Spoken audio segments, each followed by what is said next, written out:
You don't learn a lot about the nominee. And the same can be said about many political interviews these days. These people are sort of hard to pin down. Now, it's not that I don't have some level of sympathy for them either, because the goal sometimes of the questioners is not to understand what they believe or to try to get them to express it, but it's to get them to say something bad or offensive or wrong. That's what we call a gotcha question, where there is no good answer. George W. Bush was asked about past drug use. Bill Clinton was asked about marital infidelity. It's always meant to be a trap. And these politicians, whether they be Democratic or Republican or independent, it doesn't matter. They all love griping about the gotcha question. Politicians of all stars and stripes say, gotcha, it's got to go. And with the fervor of attacks against gotcha questions, you might think the term or the accusation was new, but not so fast. If you look in Merriam-Webster, it defines gotcha as an unexpected problem or usually unpleasant surprise. It's often paired with an exclamation mark or emphasis on its ambush-like nature. But if you don't like a particular question, does that automatically make it a gotcha question? Well, the vehement answer from most journalists is no. Quote, I don't set out to injure a candidate or embarrass them, but to elicit from them key information on the most important issues of the day, which involve their specific race. I aim to illuminate, write radio talk show host Hugh Hewitt. He says it's a journalist's duty to make candidates answer tough questions.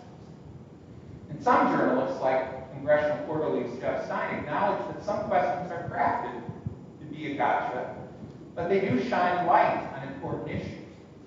He drew a flag back in 2006 by asking members of Congress if they could explain the difference between a Shiite and a Sunni in relation to the Iraq War. And most couldn't. Now, Christians would be wise not to be suckered into gotcha questions. It's certainly true that there are many social matters for which even Christians disagree, to say nothing of Christians colliding with some values from the larger culture.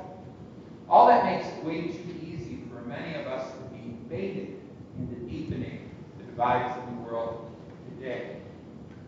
For us who follow Jesus, it's worth noting that he was a master at handling the gotcha question. The gospel story for today is a prime example.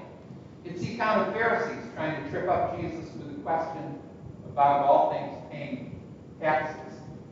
Jesus' response, asking whose image was on the coin used to pay the tax, it's a classic example of the risk a trial lawyer takes when asking a question to which he or she doesn't already know the answer.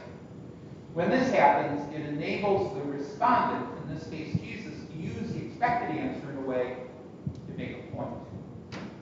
And Jesus surely does that. When his opponents say that the image on the coin is of the emperor, Jesus fires back, well, give therefore to the emperor the things that are the emperor's, but give to God the things that are God's. In this way, Jesus avoided the baited trap they had set, while at the same time delivering a powerful message about the priorities for those who are out to get it. This illustrates one of the potential benefits of letting go of some gotcha questions.